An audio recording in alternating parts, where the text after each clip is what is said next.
Hello everyone, welcome again your favourite channel olympiad corner. My name is Kundan Singh. जैसा कि बच्चों को मैंने आपको लास्ट वीडियो में बोला था एंड में कि नेक्स्ट वीडियो में मैं अलजेब्रा और ज्योमेट्री के क्वेश्चंस आप लोगों के लिए लेके आऊँगा।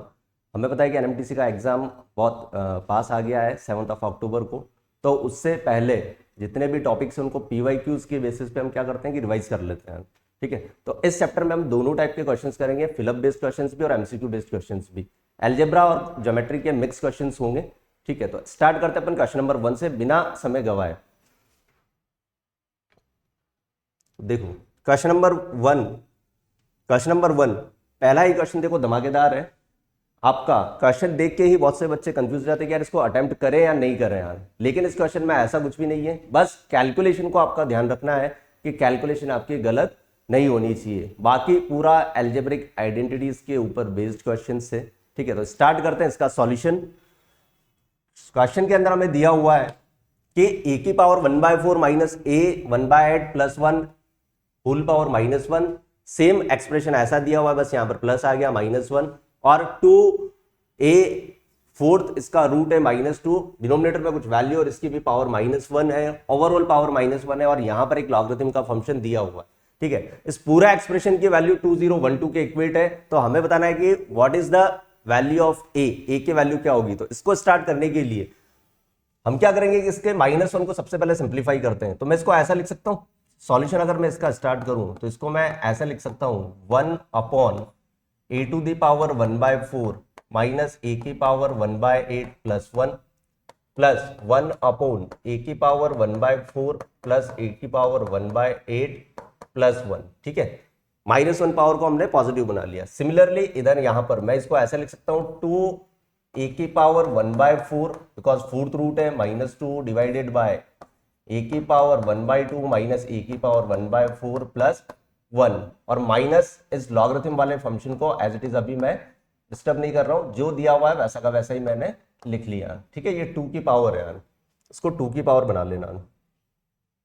ये जो भी है ये 2 की पावर है,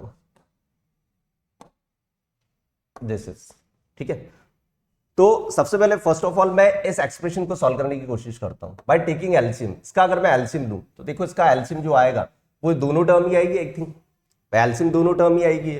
a⁴ 1/4 माइनस a⁴ 1/8 प्लस 1 और this expression 1/4 plus a⁴ 1/8 plus 1। ठीक है, एक्सप्रेशन जब दोनों एलसीएम आया है तो आप देखोगे कि ये दोनों इंटरचेंज होकर ऊपर आ जाएंगे as it is a⁴ 1/4 plus a 1/8 plus 1 plus a⁴ 1/4 minus a⁴ 1/8 plus 1। ठीक है, यहां से आप लोग देख रहे होंगे कि a⁴ 1/8 कैंसिल हो जाएगा, माइनस ये हो जाएगा 2 a⁴ 1/4 माइनस 2 अपॉन इस वाले एक्सप्रेशन को मैं डिस्टर्ब नहीं कर रहा हूं, सिर्फ इसको मैं सॉल्व कर रहा हूं प्लस 1 माइनस ये एज इट इज। ठीक है, ये वाला फंक्शन सेम है।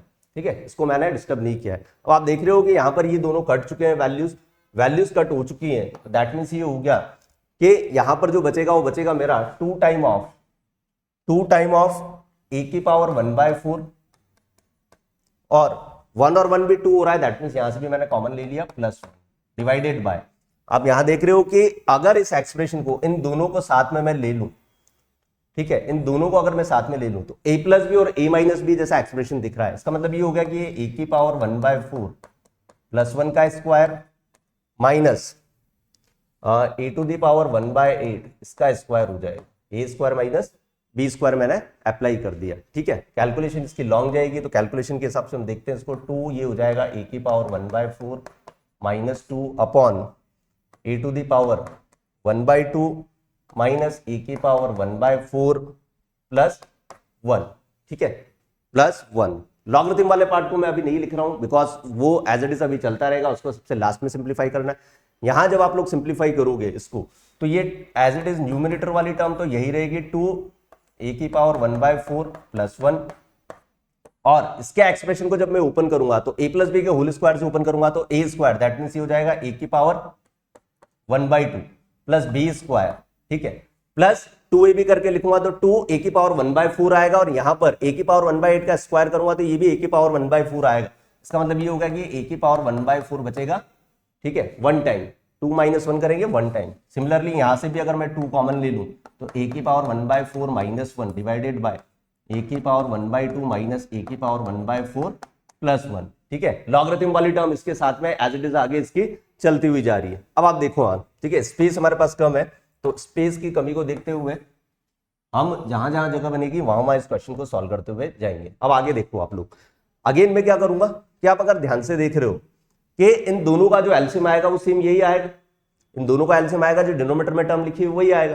तो इसको अगेन मैं कैसे सॉल्व करूंगा, a प्लस बी और a माइनस बी आइडेंटिटी बना के। न्यूमिनेटर में क्या होगा कि अगर ये 2 मैं बाहर कॉमन ले लूं, अगर ये 2 मैं बाहर कॉमन ले लूं, ठीक है, तो ये वाली टर्म तो इसके साथ मल्टीप्लाई में जाएगी और ये टर्म इसके साथ मल्टीप्लाई में जाएगी। अगर आप ध्यान से इन दोनों को देख रहे हो तो ये लाइक ऐसा दिख रहा होगा, a plus B A square minus A B plus 1, A plus B A square minus A B plus 1। ये दोनों टर्म जब मल्टीप्लाई में जाएगी, इन दोनों टर्म की मैं बात कर रहा हूं, ऐसे ये दोनों टर्म आपस में मल्टीप्लाई में जाएगी तो ये A cube plus B cube बन रहा होगा आपका। क्या बन रहा होगा, A cube plus B cube. Similar इधर A minus B, capital A minus B से कंपेयर कर रहा हूं मैं, और इधर A square plus A B plus B square अगर बन रहा है, A square plus A B plus B square बन रहा है, तो ये A cube minus B cube हो जाएगा। दैट मीन्स ये हो गया कि 2 अगर मैं यहां से कॉमन ले लूं तो ये ए क्यूब मतलब ए की पावर कितना हो जाएगा, 3/4।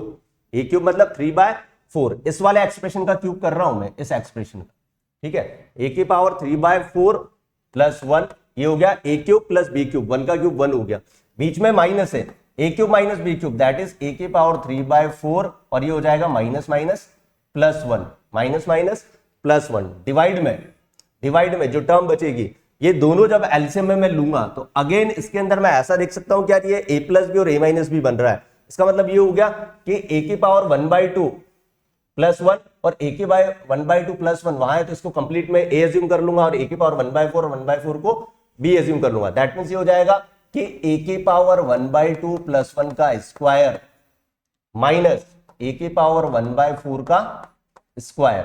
ये टर्म हमारी यहां से सिंप्लीफाई हो जाएगी और माइनस करके लॉगरिथम वाली टर्म एज इट इज चलेगी, लॉगरिथम वाली टर्म एज इट इज चलेगी। ठीक है, तो यहां से देख रहे हो आप, ए की पावर 3/4 कैंसिल हो गया, 1 + 1 2 हो गया, और यहां पर जो पावर है, ये गलती मत करना, यहां पर जो पावर है वो नेगेटिव भी चल रही है साथ में। ठीक है, इस पावर को साथ में लेके चलना, तो 2 × 2 4 हो जाएगा। नीचे का जो एक्सप्रेशन बचेगा हमारे पास में, नीचे वाला जो एक्सप्रेशन बचेगा, नीचे वाला एक्सप्रेशन में हम क्या करेंगे, ये वैल्यू तो ऊपर रेसिप्रोकल हो जाएगी, इसका जब मैं होल स्क्वायर ओपन करूंगा तो ये हो जाएगा ए स्क्वायर मतलब ए, बी स्क्वायर मतलब 1 हो गया, और 2 ए बी आएगा तो 2 की पावर ए 1/2 और यहां पर भी ए की पावर 1/2, तो ये ए की पावर 1/2 बचेगा, डिवाइडेड बाय क्या हो जाएगा 4, डिवाइडेड बाय क्या हो जाएगा 4। ठीक है, अब ये टर्म हमने सिंप्लीफाई कर दी। लॉगरिथम की बात करते हैं तो इसमें लॉगरिथम की एक प्रॉपर्टी अप्लाई हो रही है। हमारे पास में जो टर्म लिखी हुई है वो लिखा हुआ है 2 की पावर log 4a, इसको एक तो मैं ऐसे ब्रेक कर लूं और एक 2 की पावर -2, दैट मींस इसको नीचे की अगर भेज दूं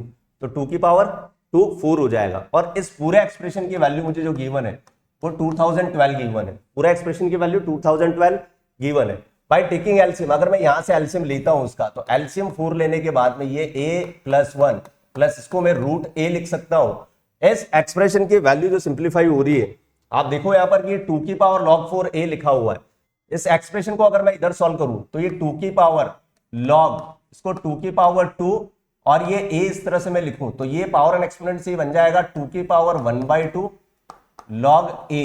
तो मतलब ये जो एक्सप्रेशन सॉल्व होके आएगा वो √a आएगा, यहां से कितना आएगा √a, तो a + 1 + √a, और यहां पर जो एक्सप्रेशन हो जाएगा वो कितना हो जाएगा माइनस का √a, माइनस का √a इक्वल टू 2012। रूट ए से √a कैंसिल हो जाएगा, 4 उधर जब मल्टीप्लाई में जाएगा तो a + 1 इक्वल टू बनेगा आपका 4, ये हो जाएगा 8 4 0 और 8 8048, और 1 माइनस होगा तो ये हो जाएगा 8047। तो a का जो एक्सप्रेशन आएगा वो आ जाएगा 8047। That means option number D इसका करेक्ट आंसर हो जाएगा। तो इस क्वेश्चन के अंदर एल्जेब्रिक आइडेंटिटी वाला पार्ट था सबसे इंपॉर्टेंट, कि आपको कैलकुलेशन कैसे करनी है। आप देख रहे होंगे कैलकुलेशन बहुत ज्यादा लेंथी है इसकी, कहीं भी अगर एक प्लस माइनस की भी अगर गलती होगी तो आपका आंसर चेंज हो सकता है, या हो सकता है ऑप्शन से मैच करे ना। लॉगरिथम की बहुत बेसिक सी प्रॉपर्टी लग रही है इसके अंदर, जिसमें हम पहले वाले वीडियोस में देख चुके हैं कि लॉगरिथम की कौन कौन सी प्रॉपर्टीज मैंने आप लोगों को सिखाई है। तो पी की पावर क्यू वाली प्रॉपर्टी इसके अंदर अप्लाई हो रही थी। नेक्स्ट क्वेश्चन नंबर 2 पे मूव करते हैं। क्वेश्चन नंबर 2, ठीक है, होल स्क्वायर वाली आइडेंटिटी से एल्जेब्रिक आइडेंटिटी के ऊपर गिवन है कि एक एक्सप्रेशन आपको दिया हुआ है और इस पूरे का सम जो है होल स्क्वायर का सम 0 के इक्वलेट है, ठीक है, 0 के इक्वेट है। तो हम बहुत अच्छी तरह से जानते हैं कि किसी भी परफेक्ट स्क्वायर नंबर का सम 0 तभी होगा जब वो खुद नंबर किसके इक्वल हो, 0 के इक्वल हो। बिकॉज किसी भी स्क्वायर नंबर की वैल्यू नेगेटिव में कभी भी नहीं होगी, क्योंकि 0 अगर आ रहा है तो हम ऐसा बोल सकते हैं कि ये नेगेटिव हो सकता है, लेकिन ये नेगेटिव कभी होगा ही नहीं। इसका मतलब मैं ऐसा बोल सकता हूं कि a-5 होगा, ये भी 0 के इक्वल होगा, b-c होगा, ये भी 0 के इक्वल होगा, c-b भी 0 के इक्वल होगा, और लास्ट वाला जो एक्सप्रेशन है b+c+d -9 ये भी 0 के इक्वल होगा। तो यहां से सीधा सीधा मुझे दिख रहा है कि यार a 5 होगा, b c के बराबर होगा, c d के इक्वल होगा, और b+c+d ये 9 के इक्वल होगा, b+c+d 9 के इक्वल होगा। तो यहां से मैं ऐसा बोल सकता हूं कि b c के इक्वल है, c d के इक्वल है, ठीक है। तो इसका मतलब हो गया कि इन दोनों से मैं ऐसा बोल सकता हूं b c और d तीनों ही एक्सप्रेशंस की वैल्यू या तीनों वेरिएबल की वैल्यू आपस में क्या होगी, इक्वल। तो ये तीनों अगर इक्वल है तो मैं यहां से लिख सकता हूं कि 3 टाइम ऑफ b, c और d को अगर b के इक्वेट कर दूं तो b आ जाएगा आपका कितना, 3। इसका मतलब हो गया कि c d की वैल्यू भी कितनी होगी, 3। आपसे पूछा है कि a + b + c और b + c + d का आंसर क्या होगा, तो a b और c का a + b + c और b + c + d इसका आंसर क्या होगा, यही पूछा है क्वेश्चन में। a आप निकाल ही चुके हो 5, b और c दोनों 3 3 है, और b + c + d डायरेक्टली हमें यहां से मिल ही गया, कितना है ये 9 है, ठीक है। तो इसका आंसर आ जाएगा कितना, 5 3 8 3 11 × 9 दैट इज 99। तो ऑप्शन नंबर इसका हो जाएगा डी, 99 इसका करेक्ट आंसर हो जाएगा। तो बहुत सिंपल क्वेश्चन था, अलजेब्रिक आइडेंटिटीज के ऊपर बेस्ड। होल स्क्वायर का आंसर 0 तभी होगा जब वो खुद नंबर क्या हो, 0 हो, ठीक है। Moving to next question, question number 3, x4 - y4 again algebra के ऊपर बेस्ड क्वेश्चन है। स्टार्टिंग के जो क्वेश्चन है सारे अलजेब्रा के ऊपर बेस्ड है, देन उसके बाद ज्योमेट्री स्टार्ट होगी। तो इस क्वेश्चन के अंदर मैंने आप लोगों को बोला था कि अलजेब्रा के जो क्वेश्चन है वो जनरली हिट एंड ट्रायल से हो जाते हैं। मतलब आप x और y की ऐसी वैल्यू सोच सकते हो जो गिवन इक्वेशन को सेटिस्फाई करे, और उसके बाद आपको जो वेरीफाई करना है उस आंसर में आप उसको पुट कर सकते हो। तो हमें जो गिवन है इसके अंदर x⁴ - y4 = 15 है, ठीक है। तो आप इजीली यहां से थॉट प्रोसेस से सोच सकते हो कि x is 2 और y is 1, बिकॉज 2⁴ होता है 16 और y होता है आपका 1।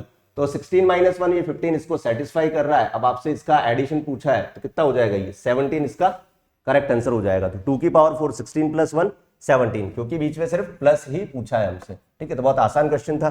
Moving to next question, using the proportions of proportion solve the value of x, ठीक है। अगर विजिबल नहीं है क्वेश्चन तो मैं इसको रीराइट कर देता हूं कि एक एक्सप्रेशन आपको लिखा हुआ है रूट फॉर्म में, √x - 16 डिवाइडेड बाय √x + 5, और यहां पर है √x - 16 = 7/3, ठीक। तो जूनियर क्लासेस में आप लोगों ने पढ़ा होगा 6th 7th में कि एक रेशियो एंड प्रोपोर्शन में प्रॉपर्टी होती है जिसको हम बोलते हैं कंपाउंडो एंड डिवाइडेंडो रूल, CND रूल जिसको जनरली बोलते हैं। CND रूल हमारा क्या बोलता है कि पहले मैं इसको एक्सप्लेन कर देता हूं कि लेट सपोज आपके पास एक न्यूमिनेटर है n1 और इधर डिनोमिनेटर है d1, इसको इक्वेट करके दिया हुआ है n2 सेकंड न्यूमिनेटर और सेकंड वाले डिनोमिनेटर के। तो आप CND रूल से बाय CND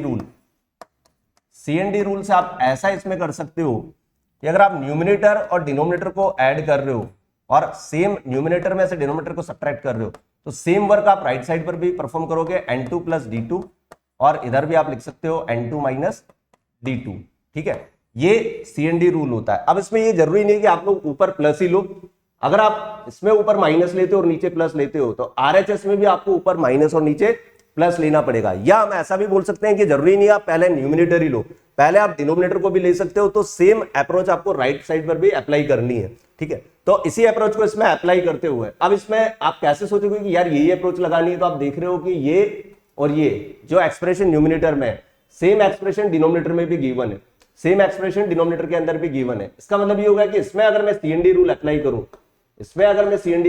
करूं, तो आप देख रहे हो इन दोनों न्यूमिनेटर को जब मैं ऐड करूंगा तो √x - 16 और x - 16 कट जाएगा, तो ये हो जाएगा 2 टाइम ऑफ √x + 5। सिमिलरली जब दोनों न्यूमिनेटर से डिनोमिनेटर को मैं माइनस करूंगा तो इस बार x - 5 कट जाएगा और बचेगा x - 16 = राइट साइड पर जब आप अप्लाई करोगे तो 7 3 और 10 हो जाएगा और 7 3 4 हो जाएगा। इसका मतलब ये हो गया कि root of x plus 5 upon root of x minus 16 जो है वो इक्वल हो जाएगा 5/2 के। इसको सिंप्लीफाई कर लिया 5/2 के, ठीक है। नाउ अब हमें x निकालना है तो यहां पर हम सीधा सा कर सकते हैं, स्क्वायरिंग कर सकते हैं। यहां पर इसको स्क्वायरिंग करने के बाद में जो एक्सप्रेशन आएगा वो आएगा x plus 5 divided by x minus 16 equal to 25 by ये हो जाएगा 4। मल्टीप्लाई क्रॉस मल्टीप्लाई करोगे तो हो जाएगा 4x plus 20 equal to 25x minus 400, ठीक है। कितना हो जाएगा 400, ठीक है, सही कर रहे हैं। ये हो जाएगा आपका x plus 5 x minus 16 10 by 7 3 10 और 7 3 4, ठीक है। x प्लस 5 और x माइनस 16 है, एक बार चेक कर लेते हैं क्रॉस। तो x प्लस 5 और x माइनस 16 हो जाएगा, ये हो जाएगा 25/4, तो दैट इज हो जाएगा 4x प्लस 20 और 25x माइनस, ठीक है, करेक्ट है यहां तक। अब इसको जब आप इंटरचेंज करोगे तो 400 इधर आएगा तो कितना हो जाएगा, ये 420, ये 420 हो जाएगा और 4x उधर जाएगा तो ये हो जाएगा 21x। तो x की जो वैल्यू आएगी वो आ जाएगी 20, x की जो वैल्यू आएगी वो आएगी 20। तो ये फिलअप बेस्ड क्वेश्चन था, इसका आंसर आ जाएगा 20, ठीक है। फिलअप बेस्ड क्वेश्चन था, इसका आंसर आ जाएगा 20। तो सिंपल CND रूल के ऊपर बेस्ड क्वेश्चन था। इस तरह की अप्रोच जरूरी नहीं है कि आपको डायरेक्ट क्वेश्चन देके ही पूछे, किसी क्वेश्चन के मिड में भी अप्लाई हो सकती है। तो जनरली अलजेब्रा के क्वेश्चंस में ऐसा होता है। नेक्स्ट क्वेश्चन पे अपन मूव करें, question number next question double click हो गया। एक इक्वेशन हमें गिवन है कि X square plus Y square equal to 100 the number of points lying on the circle.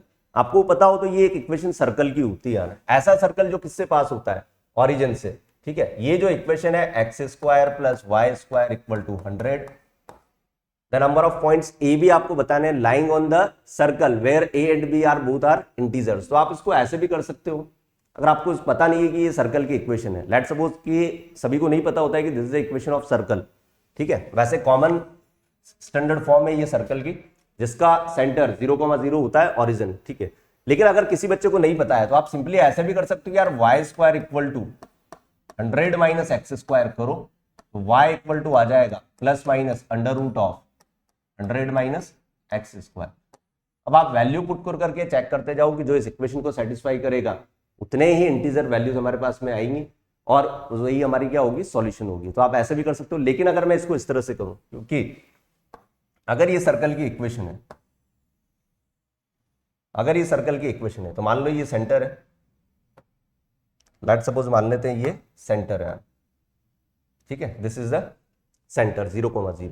तो अगर ये सेंटर है तो इसको मैं कंपेयर अगर इससे करूं X square plus Y square equal to R square से, इससे अगर मैं कंपेयर करूं तो मुझे यहां से जो रेडियस मिलेगी वो कितनी मिलेगी, 10।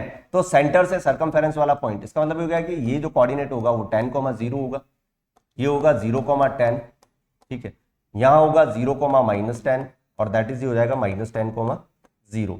तो 4 पॉइंट तो मुझे साफ साफ दिख रहे हैं सर्कल के ऊपर, 4 पॉइंट तो मुझे क्लियरली दिख रहे हैं सर्कल के ऊपर, 4 ऑप्शन में भी है। तो ऐसा भी होता है कि यार ये 4 पॉइंट दिख रहे हैं, डायरेक्ट हम 4 लगा देते हैं, आगे भी हमें सोचना है। तो आपको अगर पता हो कि पाइथागोरन ट्रिपलेट अगर याद हो तो पाइथागोरन ट्रिपलेट में 6, 8 और 10 ये पाइथागोरन ट्रिपलेट होते हैं एक तरीके से, 6, 8 और 10। तो इसका मतलब ये हो गया कि यहां पर x की वैल्यू मैं 6 ले सकता हूं तो y मुझे मिलेगा कितना, 8।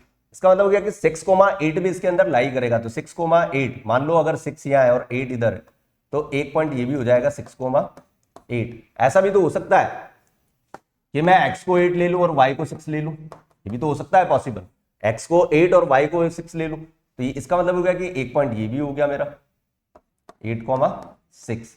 तो क्या ऐसे ही पॉइंट्स बाकी के क्वाड्रेंट्स में भी बनेंगे? तो एक पॉइंट यहां जाएगा, एक यहां जाएगा, एक इधर आ जाएगा, एक इधर आ जाएगा, एक इधर आ जाएगा, एक इधर आ जाएगा। तो टोटल नंबर ऑफ पॉइंट्स कितने हो गए? टोटल नंबर ऑफ पॉइंट्स यहां से आएंगे 12। आप काउंट कर लो, टोटल नंबर ऑफ पॉइंट्स आएंगे 12, ठीक है। 2, 2, 4, 2, 6, 2, 8 और 4 जो हमने एक्सिस के ऊपर पॉइंट्स निकालने हैं 10, 0, 0, 10, -10, 0, 0, 10। तो टोटल नंबर ऑफ जो पॉइंट्स आएंगे वो 12 आएंगे यार, टोटल नंबर ऑफ पॉइंट्स आएंगे वो 12 आएंगे, ठीक है। देखो 2 तो ये हो गए, एक क्वाड्रेंट के अंदर 2 पॉइंट निकल रहे हैं। ऐसे ही आपका -6,8 हो सकता है, -6,8 8 हो सकता है, या -8,6 भी हो सकता है इस तरह से। फिर दोनों पॉइंट्स नेगेटिव भी हो सकते हैं, -6 और -8, एक होगा -8,-6, ठीक है, ये पॉइंट्स हो सकते हैं। इसके अलावा 4 और पॉइंट्स निकलेंगे, तो टोटल नंबर ऑफ जो पॉइंट्स आएंगे वो कितने आएंगे, 12 पॉइंट्स आ जाएंगे हमारे पास में। ये क्वेश्चन सिंपली अगर डायग्राम आपको पता है तो डायग्राम से कर सकते हो, पाइथागोरस थ्योरम का आइडिया है तो उससे भी कर सकते हो, और इस तरह से जब आप पुट करोगे तो इसमें बस थोड़ा सा टाइम कंज्यूम होगा, हमारा जो टाइम होगा वो थोड़ा सा बढ़ जाएगा क्वेश्चन करने का, क्योंकि 1 बाय 1 एक एक वैल्यू जब आप पुट करोगे, ठीक है। तो ये प्योरली क्वेश्चन था आपका इंटीजर वाला। नेक्स्ट क्वेश्चन पे चलते हैं हम, सेकंड क्वेश्चन के ऊपर। अगला जो क्वेश्चन है अलजेब्रा से ही है, वो भी डबल हो रहा है, क्या हो रहा है, हाँ, a plus B equal to 2, ठीक है। आई थिंक ये लास्ट ईयर का ही क्वेश्चन है, 2022 का ही क्वेश्चन है ये।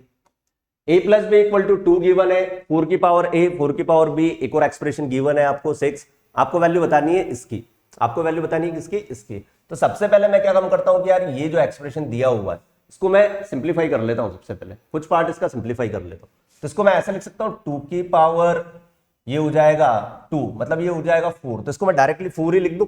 अब ये इसको मैंने 4 लिखने का आइडिया मुझे कैसे आया कि यार मुझे 4 की पावर a समथिंग दिया हुआ है, तो इसको एक काम करते हैं कि इसको हम 4 करके ही लिख लेते हैं। तो ये हो जाएगा 4, 2 की पावर 4 2a माइनस 1 प्लस 4 की पावर 2b माइनस 1, ठीक है। इस तरह से हमने इसको सॉल्व कर लिया, ठीक है।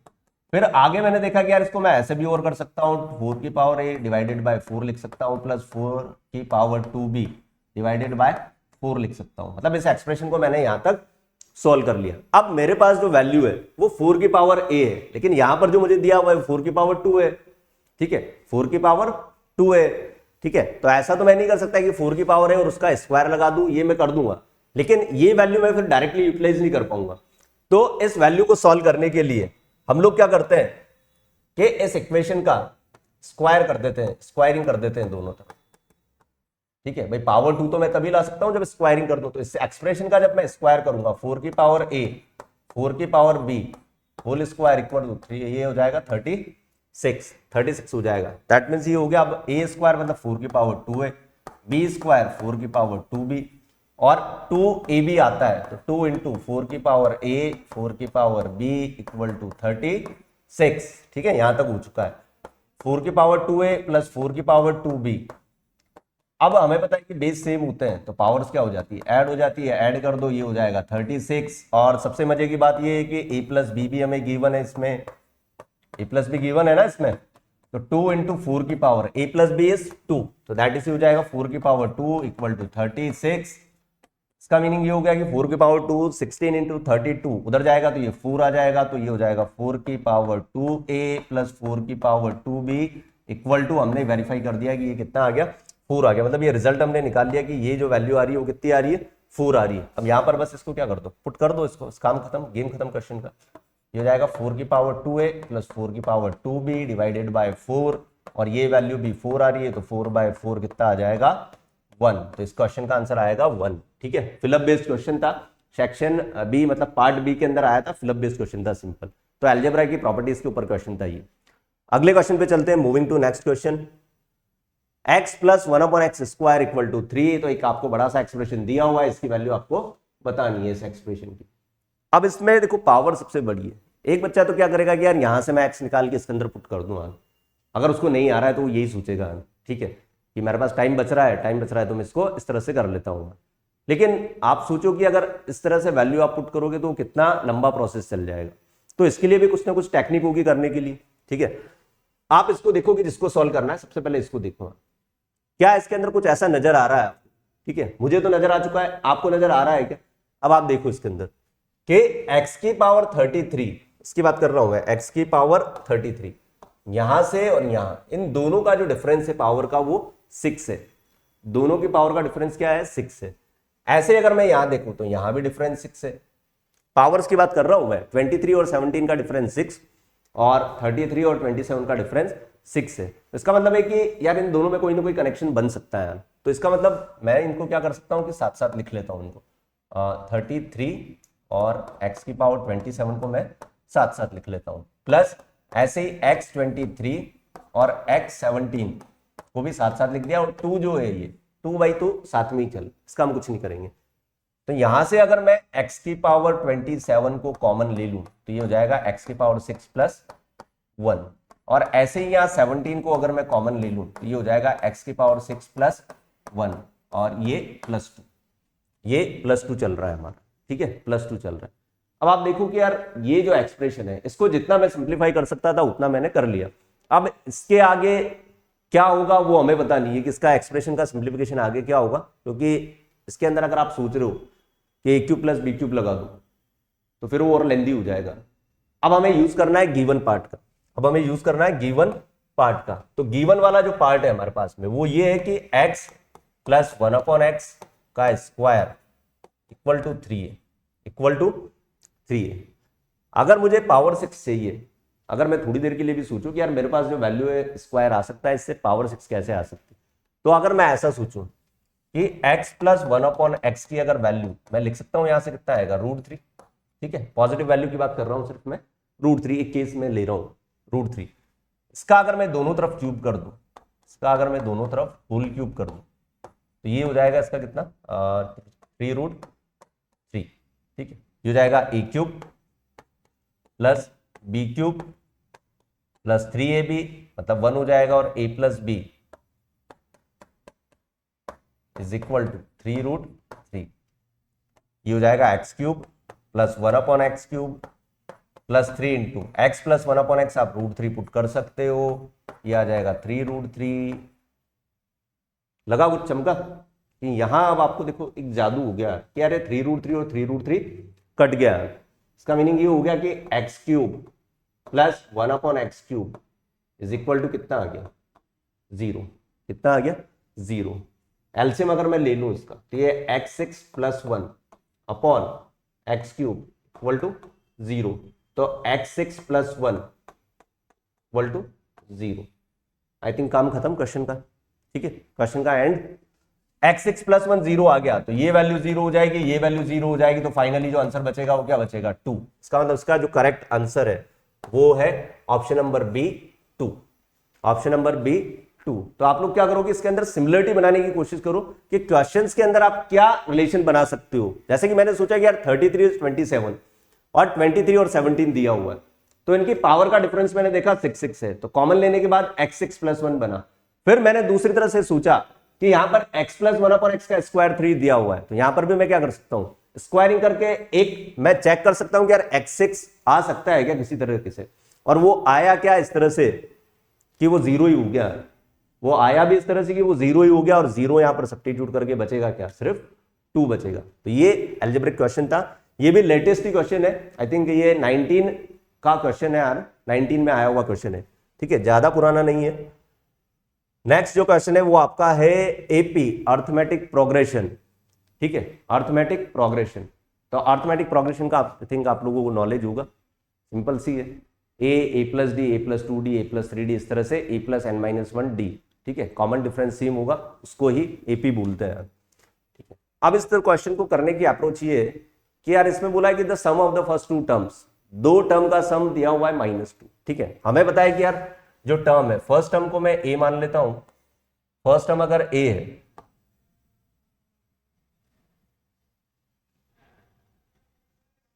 फर्स्ट टर्म अगर मेरी a है ना, फर्स्ट टर्म अगर मेरी a है, इसको a कर लो, फर्स्ट टर्म अगर a है तो अगली वाली जो टर्म है वो a + d होगी, अगली वाली टर्म a + d होगी, ये सम मुझे दिया हुआ है -2। इसका मतलब ये हो गया कि 2a + d जो है वो -2 है, ठीक है। एक इक्वेशन तो ये दी हुई है, ठीक है, एक इक्वेशन हमें ये दी हुई है। दूसरे इक्वेशन की अगर मैं बात करूं तो उसने बोला है कि the product of second and third term, second and third term, तो सेकंड और थर्ड टर्म को कैसे लिखते हैं, सेकंड टर्म को हम बोलेंगे a + d और थर्ड टर्म को बोलेंगे a + 2d। किसी भी टर्म को निकालते तो उससे एक कम होता है, यही लिखेंगे। इनका जो प्रोडक्ट है वो 5 है, इनका प्रोडक्ट क्या है वो 5 है, ठीक है। तो अब 2 इक्वेशन है और 2 ही वेरिएबल है मेरे पास, तो मैं यहां से एक कम करता हूं कि यार यहां से d की जो वैल्यू है वो -2 और -2a होगी ना। इस वैल्यू को अगर मैं यहां सब्स्टिट्यूट करूं तो ये a हो जाएगा -2a bracket a + 2 into -2 equal to 5, ठीक है। फटाफट से इसको सॉल्व करते हैं कैलकुलेशन को। ये आपका हो जाएगा -2 और -a, -2 और -a, और ये वैल्यू हो जाएगी आपकी a माइनस 4 माइनस का 4a that is equal to 5, और ये हो जाएगा -2 माइनस a, है ना, ये हो जाएगा माइनस का 4 और माइनस का 3a इक्वल टू 5। ठीक है, एक क्वाड्रेटिक बनती हुई नजर आ रही होगी आपको, एक क्वाड्रेटिक इसकी बनती हुई नजर आ रही होगी, तो ये हो जाएगा a+2, माइनस मैंने हटा दिया दोनों में से कॉमन लेके और वो प्लस हो जाएगा, और ये हो जाएगा आपका 4 + 3a, 4 + 3a इक्वल टू 5। तो इसको आप सॉल्व कर लेते हैं फटाफट। ये हो जाएगा आपका 4a + 3a² + 8 + 6a equal to 5। Quadratic मेरी बनेगी है 3a² + 10a + 3 इक्वल टू 0, 3 3 = 9, 9 और 1 इसके दो फैक्टर हो गए, मिडल टर्म स्प्लिटिंग इसके अंदर लग गई, तो ये हो जाएगा 9a + a + 3 इक्वल टू 0।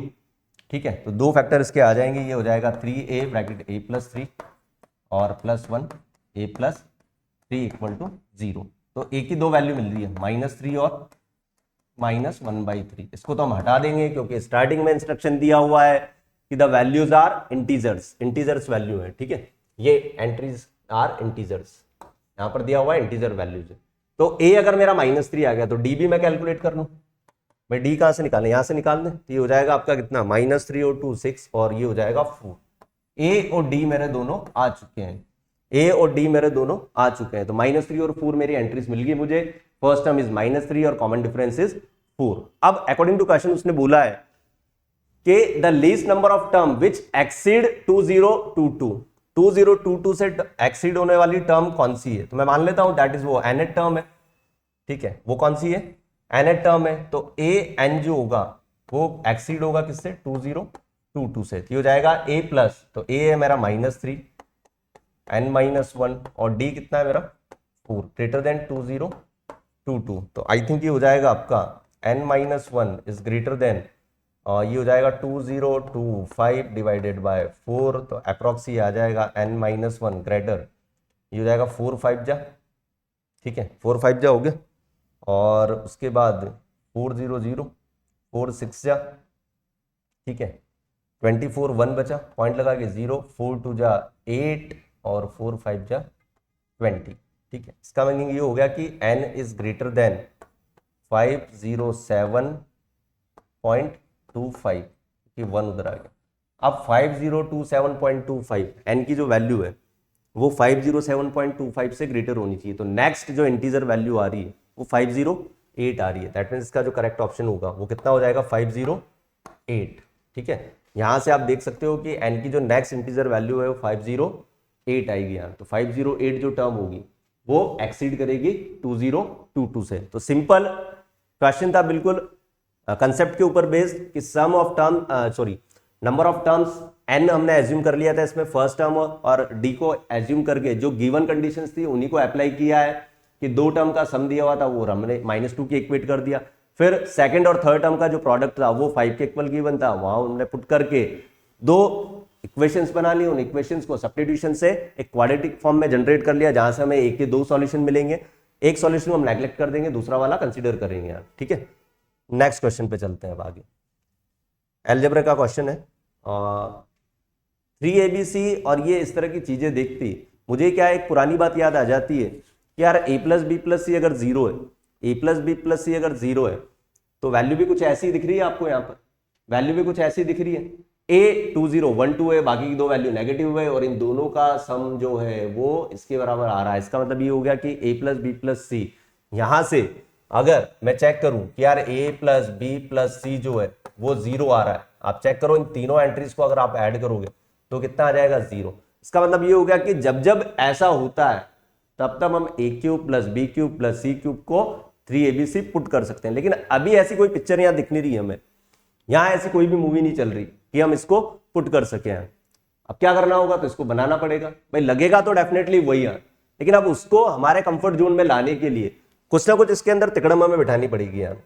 ठीक है, अब आप देखो इसके अंदर a⁴ के साथ मैं कुछ भी नहीं कर सकता, बिकॉज a को अगर यहां से पुट करने में चला गया तो फिर बहुत लंबा हो जाएगा, लेकिन मैं एक चीज कर सकता हूं, b + c की जगह में -a लिख सकता हूं, b + c की जगह में माइनस ए लिख सकता हूं। ऐसे सी प्लस ए की जगह में माइनस बी लिख सकता हूं, और ऐसे ही ए प्लस बी की जगह में माइनस का सी लिख सकता हूं। तो डिनोमिनेटर में जब जब वैल्यू आ रही है तो इसको जब मैं रिप्लेस करूंगा तो हो जाएगा a4 upon minus A plus b4 upon minus B plus c4 upon minus C plus 3abc plus 3abc। तो आप यहां देख रहे होंगे कि माइनस कॉमन लेने के बाद में a cube plus B cube plus C cube plus 3abc, ठीक है।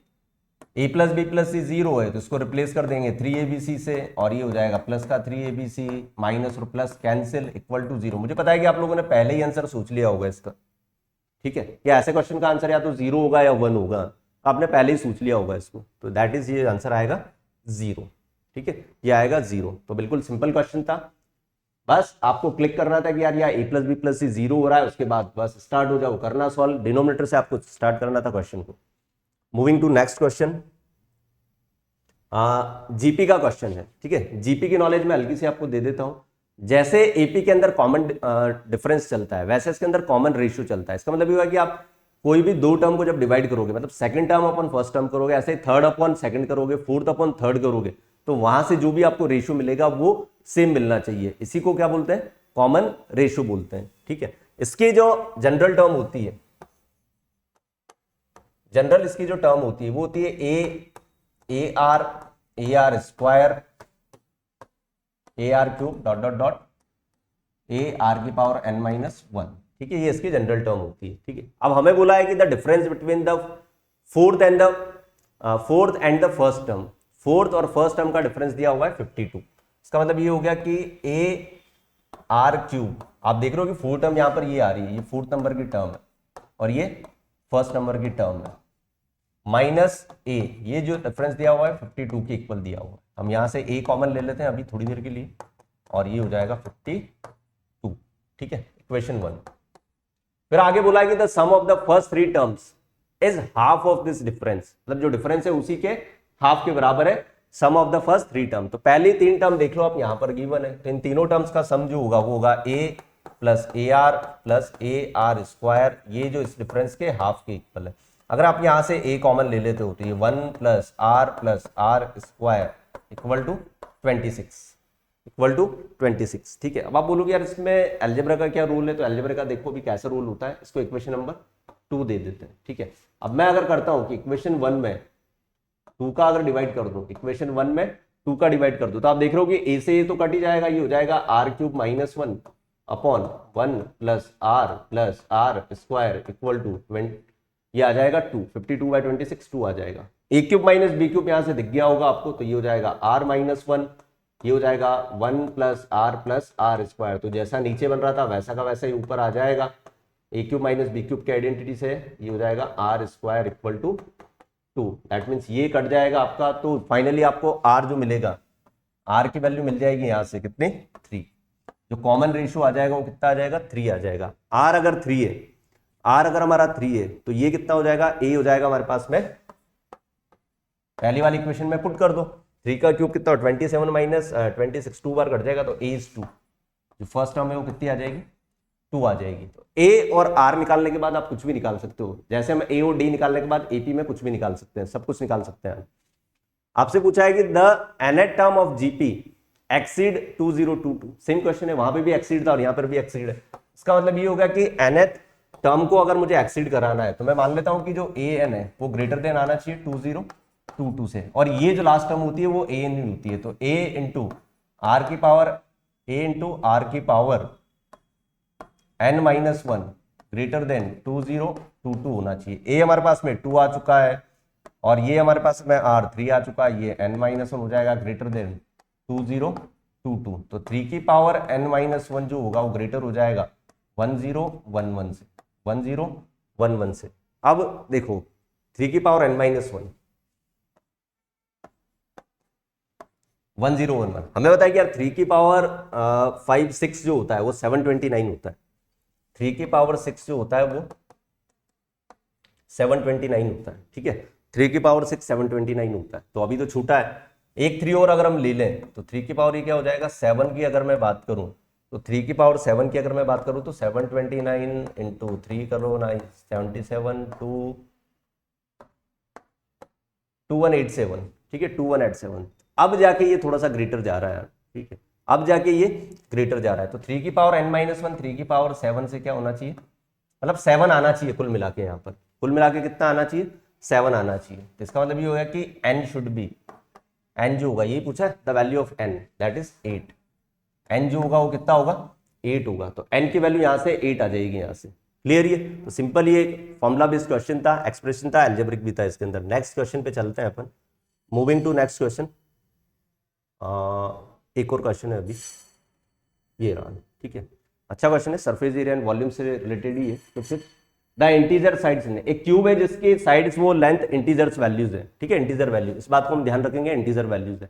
Sum of the surface area of the 3 cubes are 498। अब 3 अगर क्यूब्स हैं, 3 अगर क्यूब्स है, तो मैं मान लेता हूं कि इनके जो सरफेस एरिया है वो 6x1 स्क्वायर, 6x2 स्क्वायर और 6x3 स्क्वायर, ठीक है, जहां पर उनकी जो साइड्स हैं x1 x2 x3, ये जो वैल्यू है 498 के इक्वल, ठीक है। तो यहां से मैं ऐसा बोल सकता हूं कि x1 square plus x2 square plus x3 square जो होगा वो आ जाएगा आपका 6 का डिवाइड कर लो 83। ये जो सम है वो 83 के इक्वल आ गया, ठीक है। इसके अलावा कोई और इंफॉर्मेशन हमारे पास में नहीं है, सिर्फ एक ही इंफॉर्मेशन है कि जो साइड्स है वो इंटीजर्स है, ठीक है, साइड्स वो है इंटीजर्स है। इसका मीनिंग ये हो गया कि अब आपको ये बताना है कि the sum of the volumes of the cubes in all possible solution, मतलब इस इक्वेशन के पॉसिबल सॉल्यूशंस आपको बताने हैं। पॉसिबल सॉल्यूशंस की जब ये बात कर रहा है तो अब यहां पर आपको क्या यूज करना पड़ेगा, हिट एंड ट्रायल, मतलब आप इसके अंदर यहां पर वैल्यूज को एज्यूम करोगे। 83 अगर मुझे सम लाना है तो मैं लेट सपोज मान लेता हूं कि यार कि जो x1 है, पहले सबसे बड़ा नंबर मान लेता हूं मैं कि 8 का स्क्वायर तो कितना हो जाएगा 64, फिर 64 से कितना कम होगा ये 64 से ये हो जाएगा आपका 16 और 3 19 में फिर स्क्वायर होके वैल्यूज आना पॉसिबल नहीं है। तो मैं एक काम करता हूं, पहले 7 लेके देख लेता हूं, तो ये हो जाएगा 49 और x2 को अगर मैं 5 ले लूं, x2 को अगर मैं 5 ले लूं, x2 को अगर मैं 5 ले लूं तो 25, तो ये फिट हो रहा है। x3 हो जाएगा आपका 3, x3 हो जाएगा 3। तो एक सॉल्यूशन तो मुझे ये मिलेगा। दूसरे सॉल्यूशन की अगर मैं बात करूं, अगर 83 के आसपास का नंबर मैंने सोचा कि यार 81 है, तो 81 होता है 9 का स्क्वायर। तो x1 को अगर मैं 9 ले लूं, x2 को 9 के बाद तो फिर क्या बचता है, 2 ही बचते हैं, तो 1 1 लेना पड़ेगा, फिर मुझे इनको 1 1 लेना पड़ेगा। तो ये 2 ही सॉल्यूशन इसके आई थिंक पॉसिबल है, ये 2 सॉल्यूशन इसके पॉसिबल है, 2 से ज्यादा इसके सॉल्यूशन पॉसिबल नहीं है। अब आपसे जो पूछा है, देखो लास्ट में यहां पर गलती मत करना, इनसे बोला है कि इनके वॉल्यूम्स का सम का क्या पॉसिबल जो सॉल्यूशंस है, तो इनका सम आपको निकालना है वॉल्यूम्स का। तो मैं अगर पहले वाले की बात करूं तो यहां पर इसका जो फर्स्ट केस है मेरा, इसका वॉल्यूम हो जाएगा देखो x1 क्यूब, इसका मतलब ये हो गया आपका 7 का क्यूब 343, और ये हो जाएगा 125, और ये 3 का क्यूब हो जाएगा इसका वॉल्यूम 3 का क्यूब 27। एक वैल्यू तो ये आ गई हमारे पास, मतलब एक सॉल्यूशन ये आ गया। सिमिलरली अगर इसी के नीचे मैं ऐड कर रहा हूं 9 का जो क्यूब होगा वो हो जाएगा आपका 7, 29 और 1 और 1, इन सबको जब आप ऐड करोगे, इनका ही एडिशन आपसे पूछा है, इन सबका एडिशन आपसे पूछा है, तो 5 3 8 और 7 15 16 17 और 9 6, unit digit 6 6 6, C option unit digit 6, C option इसका करेक्ट हो जाएगा। दैट मींस इसका जो आंसर आएगा वो आ जाएगा 1226 आएगा। मूविंग टू नेक्स्ट क्वेश्चन, अगले क्वेश्चन पे चलते हैं। फिलअप बेस्ड क्वेश्चन है, 2 इक्वेशंस आप लोगों को गिवन है और आपसे पूछा है कि इसका आंसर क्या होगा, 2x cube plus x cube y cube plus 2y cube. अब देखो यहां पर आपको दिख रहा होगा कि यार इन दोनों इक्वेशंस में पावर्स इंटरचेंज हो रही है, पहले x की पावर 4 है, y की पावर 5 है, फिर x की पावर 5 आ चुकी है, y 4 है। तो यहां से अगर मैं देखो पहली वाली जो इक्वेशन है x4 प्लस y5 मल्टीप्लाई ये और यह हो जाएगा y4 और x5 इक्वल टू 810 दिया हो। यहां से अगर मैं x4 और y4 को अगर कॉमन ले लूं तो ब्रैकेट में यहां पर x प्लस वाई बचेगा इक्वल टू 810। सिमिलरली यहां से इसमें से ये दिया हुआ है x3 y6 plus y3 x6 equal to 945 दिया हो। तो यहां से अगर मैं देखो x क्यूब और y क्यूब को अगर कॉमन ले लूं, यहाँ x3 और y3 बचेगा, ठीक है, इंटरचेंज कर लेना, कोई फर्क नहीं पड़ता उससे, 945, ठीक है। ये हमारे पास में वैल्यू बचेगी यार। अब इसमें मैं क्या काम करता हूँ कि यार दोनों इक्वेशंस में मैं डिवाइड करता हूँ, इसको इक्वेशन 2 दे देता हूँ और इसको 1 देता हूँ। अगर 2/1 में करता हूँ, इक्वेशन 2/1 अगर मैं करता हूँ, तो 2/1 से जो मुझे एक्सप्रेशन मिलेगा, ये मिलेगा x³ प्लस y³, ठीक है, डिवाइडेड बाय, इसको साथ में लिख लेते हैं, चलो पूरा कर लेते हैं, x³ y³ डिवाइडेड बाय, ये हो जाएगा आपका x plus Y into x4 और y4 और इधर आ जाएगा 945 और ये हो जाएगा 810, ठीक है। इसको सिंप्लीफाई करेंगे तो आप देख ही रहे हो कि इस वैल्यू से ये तो कट गया यहाँ से, और a³ प्लस b³ जब आप अप्लाई करोगे तो हो जाएगा a² प्लस b² माइनस का ab डिवाइडेड बाय, ये हो जाएगा xy, ये हो जाएगा xy इक्वल टू, इसको भी कैंसिल आउट कर लो, ये हो जाएगा आपका 5 से कर लेते हैं पहले, सबसे पहले 5 सबसे नंबर छोटा नंबर है, 5 बन जा 5 और ये हो गया 4, 8 5 8 जा और 5 9 जा, 5 से तो ये कट गया आपका, ये हो जाएगा 5 162, ठीक है।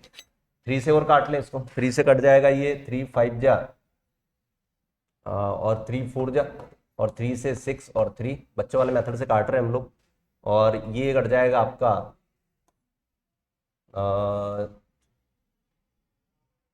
7 और 9 से 6, 7/6 दैट इज, ये हो जाएगा 7/6, ठीक है। बहुत छोटे छोटे बच्चों वाले मेथड से काटा है हमने, है ना, समझदारी से, ताकि गलती ना हो।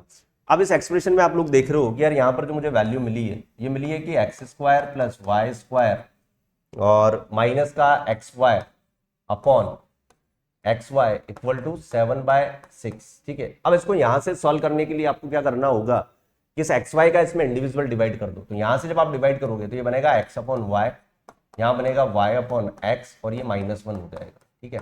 ऐसा इसलिए मैंने किया क्योंकि वेरिएबल मेरे पास दो है, इक्वेशन एक ही है, तो दोनों की तो वैल्यू मैं एक साथ नहीं निकाल सकता, लेकिन उनका रेशियो जरूर निकाल सकता हूँ। तो यहाँ से आपको क्लिक हो गया होगा, क्वाड्रेटिक आप लोग बहुत अच्छे से पढ़ के आए हो, ठीक है। तो ये हो जाएगा 1 उधर जाएगा, ये हो जाएगा 13/6। आप चाहो तो यहाँ से वैल्यू 10 ट्रायल से प्रोडक्ट भी कर सकते हो, नहीं करना है वैल्यू तो आप x/y को t मान लो। देखो मैं तरीका आपको बता रहा हूँ, मैं डायरेक्ट कर रहा हूँ, x/y को अगर आप t मान लोगे तो हो जाएगा t plus 1 upon t equal to 13/6।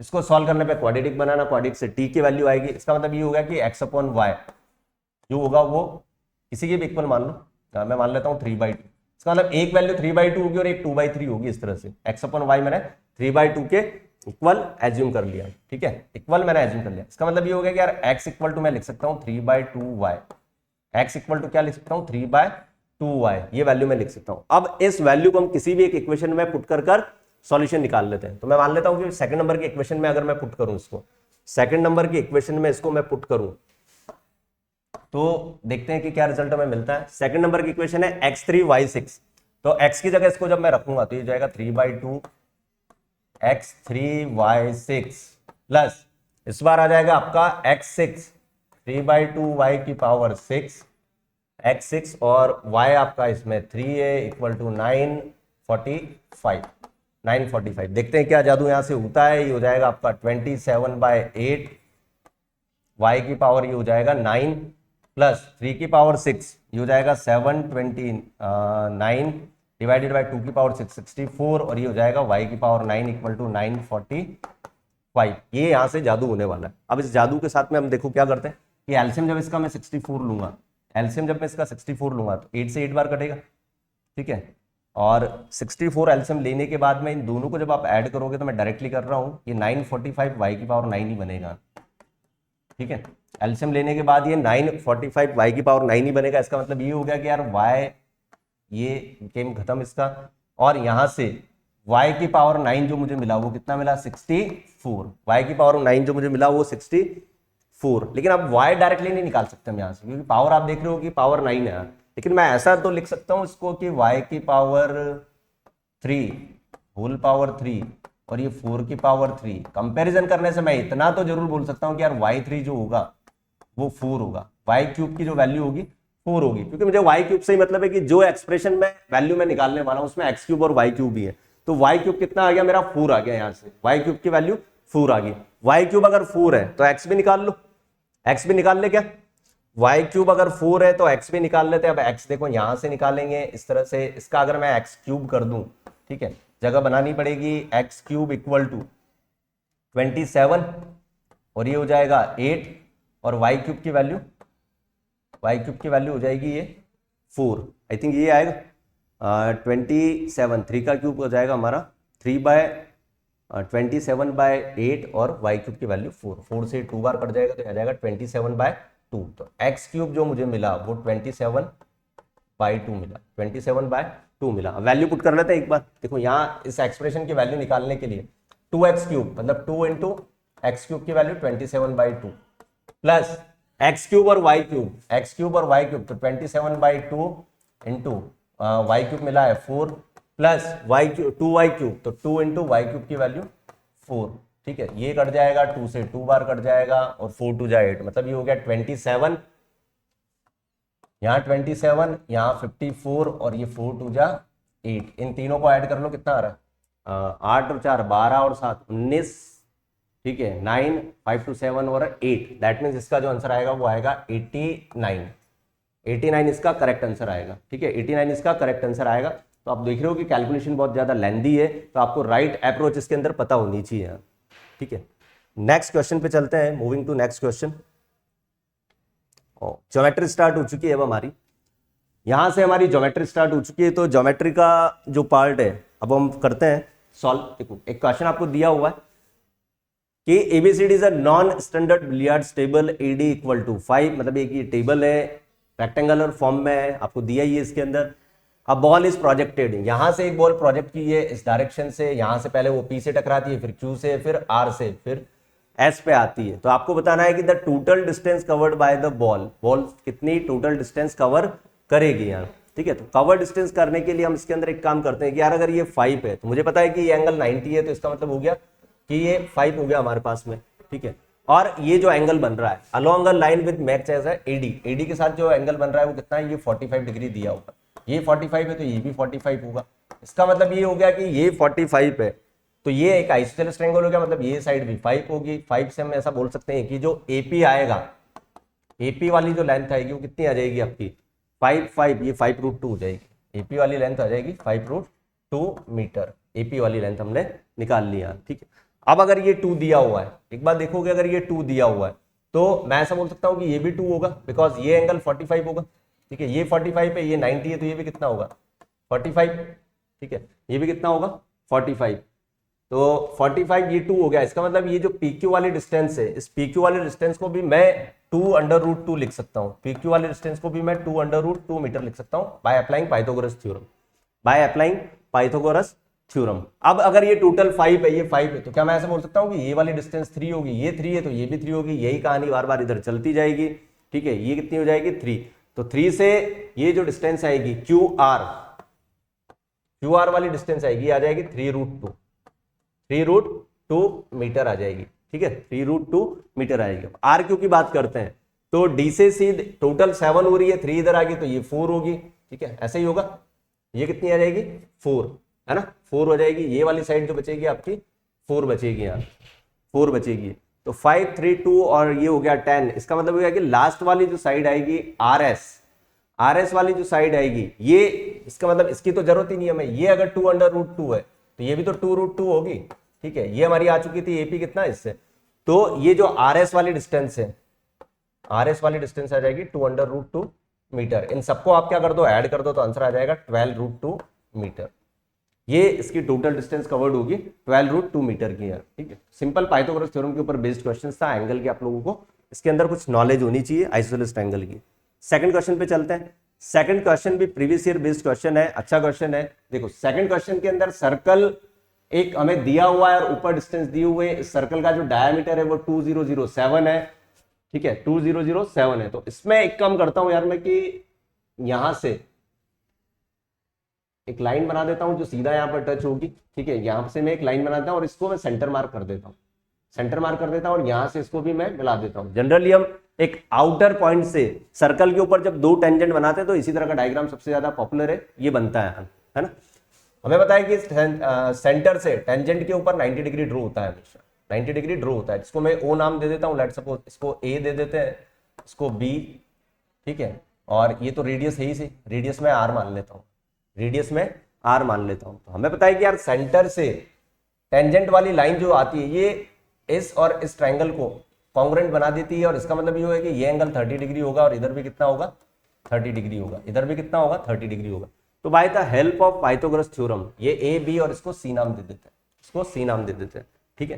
तो मैं ऐसा लिख सकता हूं कि यार ये जो बीसी डिस्टेंस है, बीसी वाली डिस्टेंस है, ये x प्लस 2007 के इक्वल है, x प्लस 2007 के इक्वल है। और बीसी को भी मैं r प्लस ओ बी लिख सकता हूं, r प्लस ओ बी लिख सकता हूं, x plus 2007, x plus O B, ठीक है। अब ओ बी के लिए देखो अलग से मैं यहां पर कर रहा हूं कि ट्रायंगल जो मैं ले रहा हूं, ये जो ट्रायंगल है ओ ए बी में ओ बी अपॉन आर जो होगा वो कॉसेक थीटा होगा, और थीटा मेरा कितना है 30 डिग्री, थीटा मेरा कितना है 30 डिग्री। कॉसेक 30 की वैल्यू जानते हुए 2 है, इसका मतलब ओ बी जो हो गया वो कितना आ गया 2 टाइम ऑफ आर हो गया, ओ बी कितना हो गया 2 टाइम ऑफ आर हो गया। तो ओ बी की जगह जब मैं 2r पुट करूंगा तो ये हो जाएगा 3r equal to x plus 2007।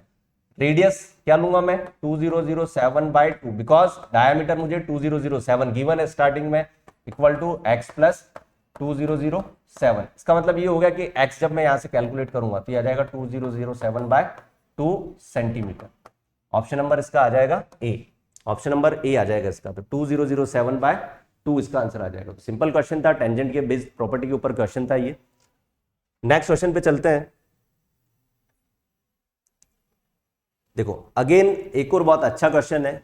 एक आपको स्क्वायर दिया हुआ है, observe the angles in the square, इस तरह से, मतलब ये छोटे छोटे सारे स्क्वायर बने हुए हैं, मेजर ऑफ द एंगल सबको ऐड करना है आपको। अब इस क्वेश्चन में करने के लिए आपको देखो स्टार्ट कहां से करना है। सबसे पहले आप क्वेश्चन को अच्छे से पढ़ो, पढ़ने का मतलब है कि डायग्राम को बहुत अच्छे से देखो इसके अंदर, क्योंकि ज्योमेट्री के अंदर पूरा जो कॉन्सेप्ट छिपा होता है वो डायग्राम के अंदर ही छिपा होता है। डायग्राम में अगर आपने अच्छे से समझ लिया तो आप राइट अप्रोच सोच सकते हो। अब इसके अंदर आप देखो सारे एंगल दिए हुए, सबका सम मुझे निकालना है, सबका सम मुझे निकालना है। तो सबसे पहले मेरी नजर पड़ी कि यार अल्फा 6 पर, अल्फा 6 पर ये अगर डायगोनली जा रहा है तो इसका मतलब हो गया कि अल्फा 6 45 डिग्री होगा, अल्फा 6 क्या होगा 45 डिग्री होगा। और अल्फा 3 भी कितना होगा, ये भी देखो इस पॉइंट से यहां पर मैच हो रहा है, इसका मतलब अल्फा 3 भी कितना होगा, ये भी 45 डिग्री होगा। तो एक में से दो एंगल हम निकाल चुके हैं, alpha 1, alpha 1, alpha 2, alpha 3 plus alpha 4 plus alpha 5 plus alpha 6, इसका सम हमें निकालना है। तो दो एंगल हम लोग निकाल चुके हैं, ठीक है, दो एंगल हम निकाल लिया, अल्फा 3 और अल्फा 6 हमने डिटेक्ट कर लिया क्या आ रहा है, ठीक है। अब बात करते हैं दूसरा एंगल्स की, दूसरे वाले एंगल्स की हम लोग बात करते हैं, ठीक है। हमें बताएं कि यार ये जो एंगल है ना ये 90 डिग्री है, ये एंगल 90 डिग्री है, और ये जो पार्ट है इस वाले रेक्टेंगल की मैं बात कर रहा हूं, इस रेक्टेंगल की, इसके अंदर ये 1 पार्ट 2 3 और 4 पार्ट्स में ब्रेक हो रहा है। मतलब इसका मतलब ये हो गया कि ये जो एज छोटे छोटे एंगल है वो 90 डिवाइडेड बाय 4 बनेंगे हमेशा। तो इसका मतलब ये होगा ये जो एंगल बनेंगे वो 22 से ही हाफ डिग्री बनेंगे। कितने बनेंगे 22 से ही हाफ डिग्री बनेंगे, ये छोटे छोटे एंगल्स यहाँ पर। तो ये भी 22 हाफ 22 हाफ 22 हाफ 22 हाफ, सारे एंगल कितने बनेंगे 22 एंड हाफ। अगर ये 22 एंड हाफ है, अगर ये 22 एंड हाफ है और ये अगर 90 है, ये अगेन 90 होगा, तो ये 22 है ये 90, तो मैं बोल सकता हूं कि यार ये जो अल्फा 2 है, ये अल्फा 2 है, ये 67 से ही हाफ डिग्री बनेगा। कितना बनेगा 67 से ही हाफ डिग्री बनेगा, ठीक है। सिमिलरली अल्फा 1 जो होगा ये भी इतना ही बनेगा 67 से ही हाफ डिग्री। ये दोनों एंगल कितने बनेंगे 67 से ही हाफ डिग्री। तो इसका मतलब ये होगा कि इसको मैं पुट कर सकता हूं 67 से 1/2 डिग्री प्लस अल्फा 2 भी सेम हो जाएगा 67 से 1/2 डिग्री। अल्फा 3 की बात करते हैं। अल्फा 3 अभी हमारा कितना आ चुका है 45, अल्फा 3 आ चुका है 45। अल्फा 4 के बारे में अभी हमने कोई कमेंट किया नहीं है, अल्फा 4 हमें नहीं पता कि कितना होगा। अल्फा 4 की भी अभी बात करते हैं। अल्फा 4, अल्फा 5, ठीक है, अल्फा 4 और अल्फा 5। अल्फा 6 की बात करते हैं हम, ठीक है। अल्फा 6 की हम अगर बात करें तो 4 हमारा कितना आ चुका है 4 कितना हो गया, अल्फा 1 अल्फा 2 अल्फा 3, एक 45 ये था, अल्फा 3 45 था, एक अल्फा 6 हम 45 निकाल चुके हैं, अल्फा 6 45 निकाल चुके हैं, ठीक है। अब हमारे पास में जो एंगल बच रहा है वो कौन कौन सा बच रहा है, देखो अल्फा 1 हो गया, अल्फा 2 हो गया, अल्फा 3 हो गया, 4 और 5 बच रहे हैं, अभी भी 4 और 5 बच रहे हैं, ठीक है। तो 4 और 5 की देखो बात करते हैं अपन, 4 और 5 की, 4 5 की अगर अपन बात करें तो ये जो एंगल है 4 और 5 की अगर अपन बात करें तो 4 और 5 में आप ध्यान से देखो कि ये 22 से ही हाफ है, ये वाला एंगल, है ना, ये वाला एंगल, ये 90 हो गया, ये 90 हो गया, 1 2 और 3। अगर आप इन तीनों एंगल्स को क्या कर दो, मिला दो, यहां से बात कर रहा हूं मैं, यहां पर ध्यान से देखना, यहां से लेकर यहां तक का जो एंगल होगा, यहां से लेकर यहां तक का एंगल, मतलब इस वाले ट्रायंगल की बात हो रही है, तो ये तो 90 हो गया, यहां से यहां तक का जो एंगल होगा, तीन एंगल मिला के हो रहा है, मतलब ये 67 से ही हाफ डिग्री होगा। तो इसका मतलब हो गया कि अल्फा जो 4 है वो 22 से ही हाफ डिग्री हुआ, और अल्फा 4 ये है, तो ये भी कितना होगा, 22 से ही हाफ डिग्री होगा। इसका मतलब ये हो गया कि 22 से ही हाफ डिग्री दो बार आ जाएगा, प्लस 22 से ही हाफ डिग्री दो बार आ जाएगा। इसका मतलब इसका जो टोटल सॉल्यूशन है वो कितना आ जाएगा, देखो 45, ये दोनों मिलकर 45 हो गए, 45 45, तो ये हो जाएगा 135, और ये दोनों मिलकर भी ये भी 135 ही बनाएंगे आप, ये भी 130 बनाएंगे, तो फाइनल आंसर आ जाएगा 270 डिग्री, 270 डिग्री। तो इसका जो ऑप्शन करेक्ट होगा वो ऑप्शन नंबर बी करेक्ट होगा। तो सिर्फ डायग्राम के ऊपर बेस्ड क्वेश्चन था, ज्यादा मेहनत आपको करनी नहीं थी। सबसे पहले आप उस एंगल को पकड़ के चलो जिसको आप इजीली डिटेक्ट कर सकते हो, और उसी को रेफरेंस मान के आगे के एंगल्स आप लोग निकाल सकते हो, ठीक है। क्वेश्चन नंबर नेक्स्ट चलते हैं अगले क्वेश्चन के ऊपर। अगला जो क्वेश्चन है आपका कि ABC is a right angle isosceles triangle in which angle A is 90 degree, D is a point on BC, D is a point on BC, ठीक है। D इसका एक पॉइंट है BC वाला। ये एक राइट एंगल आइसोसेलेस ट्रायंगल है, तो इसको मैं इस तरह से ड्रॉ कर लेता हूं। A पर 90 है, तो ये A हो गया, ये B हो गया, और ये C पॉइंट हो गया हमारा आइसोसेलेस ट्रायंगल। इसका मतलब AB और A से इक्वल है, A पर 90, D is a point on BC। तो मैं एक स्पेशल केस मान लू क्या, मैं इसमें अंदर एक स्पेशल केस मान लूंगा कि D एग्जैक्टली यार मैं यहाँ पर एकदम यहाँ ले लेता हूँ उस D को, एक स्पेशल केस मैंने मान लिया, D को मैंने यहाँ ले लिया। तो D अगर यहाँ पर 90 डिग्री पे ड्रॉ होता है तो हमें अच्छी तरह से पता है कि AD,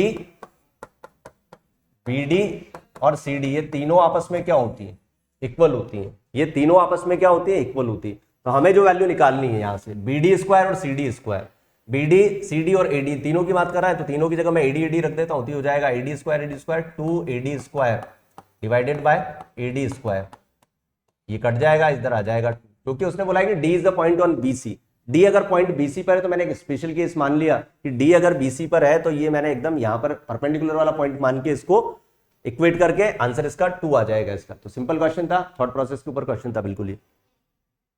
अगले क्वेश्चन पे आते हैं, देखो A square inscribed in a right angle triangle shown in the figure, one leg of the triangle is twice। मतलब एक स्क्वायर है, एक स्क्वायर बन रहा है आपका जो एक राइट एंगल ट्रायंगल के अंदर क्लोज है। मैं मान लेता हूं कि ये मेरा राइट एंगल ट्रायंगल है, ठीक है, this is the right angle triangle, है ना। नाम इसमें नहीं दिया हुआ, तो आप चाहो तो अपनी मर्जी से नाम ले सकते हो, कुछ भी, इसको ABC हम नाम दे दें, दिस इज A B और C। इसके अंदर एक स्क्वायर इंस्क्राइब्ड है, ठीक है, ट्रायंगल के अंदर। तो स्क्वायर बना लेते हैं, चलो स्क्वायर इसके अंदर बना लेते हैं। ये एक स्क्वायर है, इसको D नाम दे देते हैं, E और ये F, ये एक स्क्वायर, ठीक है। बोला है कि स्क्वायर का जो पेरीमीटर 64 है, पेरीमीटर इसका 64 है। तो मैं ऐसा बोल सकता हूं कि इसकी जो साइड होगी वो 16 होगी, साइड 16 होगी, मतलब ये 16 होगा, ये भी 16 होगा, ये भी 16 होगा, और ये भी 16 होगा। फिर साथ में बोला है कि इसकी 1 लेग ट्वाइस है अदर से। तो इसको अगर मैं मान लूं, यहां से यहां तक को अगर मैं x मान लूं, और इसको फिर मुझे क्या मानना पड़ेगा, 2x। BC को मैंने 2 टाइम मान लिया AB का, अगर ये x है तो ये कितना बचेगा, x माइनस 16, और ये अगर 2x है तो ये कितना बचेगा, 2x माइनस 16, 2x माइनस 16। बस काम खत्म, इसका गेम खत्म होने वाला है बस। इसमें आप क्या कर सकते हो, देखो सिमिलरिटी लगा सकते हो ट्रायंगल की, ट्रायंगल की सिमिलरिटी। ट्रायंगल की सिमिलरिटी इस तरह से कि मैं ऐसा लिख सकता हूं कि जो ट्रायंगल ADE है, ट्रायंगल ADE है, वो सिमिलर होगा ट्रायंगल ABC के, ट्रायंगल ABC के, बाय एंगल एंगल सिमिलरिटी, ठीक है, एंगल एंगल सिमिलरिटी। तो इसमें ऐसा लिख सकता हूं कि x minus 16 upon x is equal to this upon this, ठीक है, दिस अपॉन दिस, ऐसे D upon that mean 16 upon total जो लेंथ है इधर कितनी आ जाएगी इसकी, 2x, ठीक है, 2x। ये आ रहा ABC, कुछ गलती होगी क्या, x माइनस 16 अपॉन हमने लिया x, और इधर लिया 16 अपॉन, सॉरी, ये और ये ट्रायंगल लेना है अपन, दूसरा वाला ट्रायंगल लेना है, ट्रायंगल दूसरा लेना है, लगाएंगे इसके अंदर सिमिलरिटी, लेकिन ट्रायंगल हमें क्या लेना है, दूसरा वाला लेना है इसके अंदर, ठीक है। तो मैं इसमें देखो ये x माइनस 16 हो गया, इसमें मैं ऐसा लिख सकता हूं कि x minus 16 upon 16 is equal to 16 upon 2x minus 16, ऐसे हम लेंगे इसके अंदर 2x माइनस 16, ठीक है। दोनों तरफ से इसका मैं क्रॉस मल्टीप्लाई करूंगा तो ये हो जाएगा x minus 16 multiply 2x minus 16 is equal to ये हो जाएगा 256, तो दैट इज ये हो जाएगा 2x स्क्वायर माइनस का 16x और ये हो जाएगा माइनस का 32x और प्लस का 256 इक्वल टू 256। 256 से 256 कैंसिल हो जाएगा, दैट मीन्स ये बचेगा 2x स्क्वायर माइनस का 48x इज इक्वल टू 0।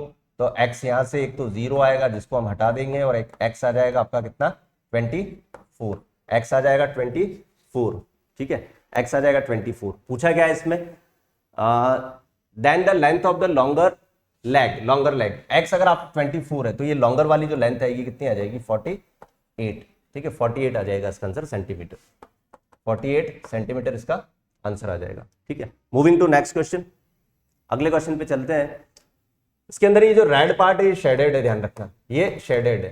इसमें बोला है कि एक सर्कल है एबीसी इक्विलेटरल ट्रायंगल है और जी उसका सेंट्रोइड है, एजी की लेंथ 2 है, इस ए से लेकर जी तक की जो लेंथ है वो कितनी है 2 है, मतलब ये 2 है, ठीक है। आपको बताना है कि शेडेड पोर्शन का जो एरिया होगा वो क्या होगा, तो सिंपली हम ऐसा बोल सकते हैं कि शेडेड जो एरिया यहां से दिख रहा है मुझे, शेडेड एरिया को मैं इस तरह से ले सकता हूं कि एरिया ऑफ किसका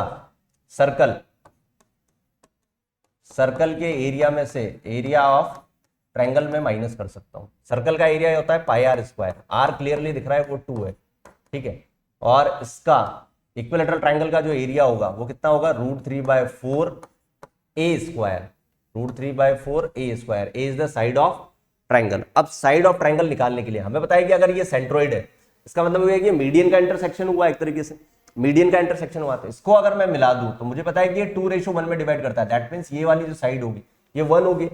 यहां से मैं ऐसा बोल सकता हूं कि हाइट ऑफ ट्रायंगल जो होगी वो कितनी होगी 3, हाइट ऑफ ट्रायंगल कितनी होगी 3। और एक इक्विलेटरल ट्रायंगल के अंदर ऑलवेज आप हमेशा याद रखना कि जो हाइट होती है वो √3/2 ए होती है, √3/2 ए होती है इक्वल टू 3। इसका मतलब ये हो गया कि ए जो आएगा वो 2√3 आएगा, ए जो आएगा वो 2√3 आएगा, ठीक है। डायरेक्टली याद रखना, पाइथागोरस लगाना ये सब थोड़ा सा आगे टाइम आपका कंज्यूम करेगा, तो डायरेक्टली याद रखना कि हाइट ऑफ ट्रायंगल √3/2 होती है in case of equilateral triangle. तो यहां पर वैल्यू पुट कर देते हैं इसकी, तो ये हो जाएगा आपका 4 पाई माइनस √3/4 और 2√3 का स्क्वायर हो जाएगा 12, 3। तो फाइनली इसका जो आंसर आएगा वो आ जाएगा 4 पाई माइनस 3√3। ये शेडेड पोर्शन का एरिया आ जाएगा, ये इसके शेडेड पोर्शन का एरिया आ जाएगा इस तरह से, ठीक है। तो सिंपल क्वेश्चन था बिल्कुल। अगले क्वेश्चन पे चलते हैं next. ABC are the medians, B और C are perpendicular, then B square plus C square is equal to ABC एक ट्रायंगल है, तो लेट्स सपोज एक ट्रायंगल बना लेते हैं, ये मेरा एक ट्रायंगल हो गया ABC, A B और C, ठीक है। The median through B and C, B और C से जो मीडियंस बन रही हैं, मीडियन को अपन अलग कलर से ड्रॉ कर लेते हैं, ये जो मीडियंस है ये दोनों मीडियंस एक दूसरे के परपेंडिकुलर है। इसका मतलब हो गया कि ये एंगल 90 होगा, इधर भी 90 होगा, इधर भी 90 होगा, सब जगह 90 हो जाएगा ये, ठीक है, 90 हो जाएगा सारा।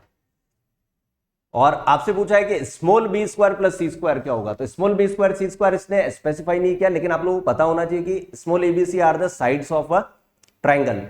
एज्यूम कैसे करते हैं कि a वर्टेक्स के फ्रंट में हमेशा a होता है, b के फ्रंट में हमेशा b होगा और c के फ्रंट में c होगा, राइट, c होगा, ठीक है। तो इसका मतलब हो गया कि ये वाली लेंथ b/2 होगी, ये भी b/2 होगी, इधर ये वाली length c/2, because these are medians. इन पॉइंट्स को अगर मैं नाम दे दूं, या फिर डायरेक्टली अगर हम इसको करने की कोशिश करें तो डायरेक्ट कैसे करेंगे इसको कि लेट सपोज CD अगर आपकी क्या है C, हाँ स्मॉल c है, ध्यान रखना ये दिस इज स्मॉल c, यहां से C से लेकर इस पॉइंट को भी नाम दे देते हैं CF और BE, दीज आर मीडियंस।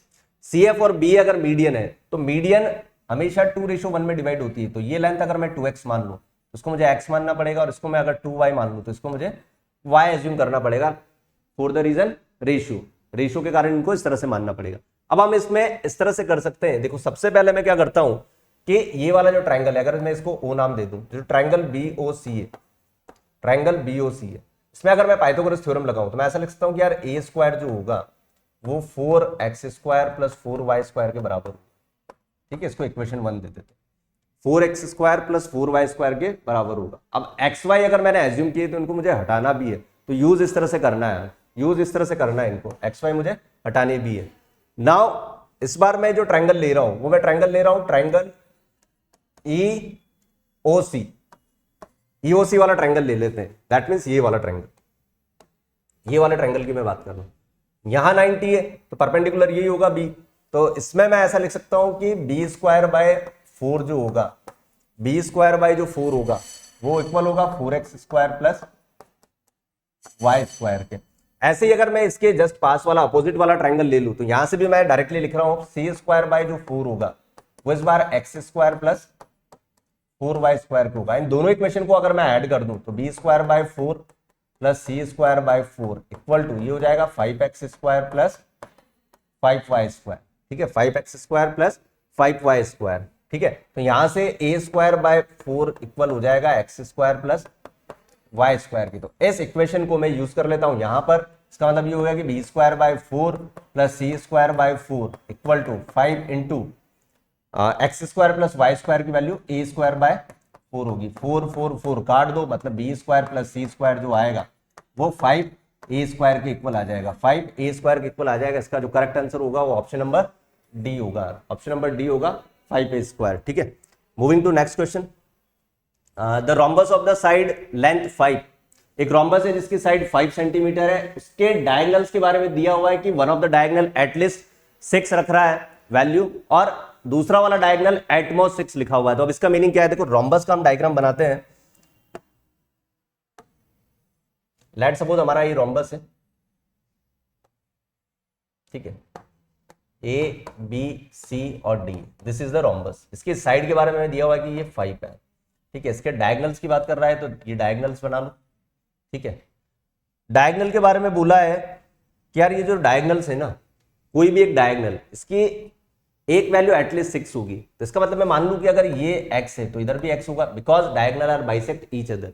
और अगर ये y है तो इसको भी मैं y मान लेता हूं। इसका मतलब ये हो गया कि x और x, ये जो डायगोनल है AC, मतलब 2x जो होगा कम से कम 6 वैल्यू रखेगा, एटलीस्ट 6 रखेगा। तो इसका मतलब 2x जो होगा वो ग्रेटर देन क्या होगा, 6 होगा। 2x जो होगा वो ग्रेटर देन 6 होगा।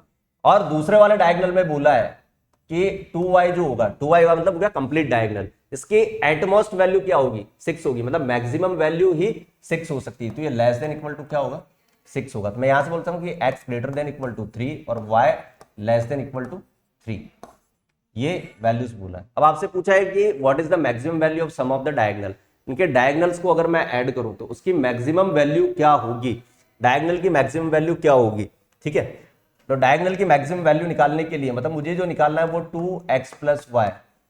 ठीक है, इस पार्ट को मुझे मैक्सिमाइज करना है, इस पार्ट को मुझे मैक्सिमाइज करना है। ठीक है, अब आप एक बात देखो कि यहां से हमें पता है कि डायगोनल जो है वो 90 पर बाइसेक्ट करते हैं, डायगोनल जो होते हैं वो 90 पर बाइसेक्ट करते हैं। इसका मतलब यहां पर मैं ऐसे लिख सकता हूं कि x² प्लस y² जो होगा वो 25 के इक्वल होगा, वो 25 के इक्वल होगा। ठीक है, x² प्लस y²।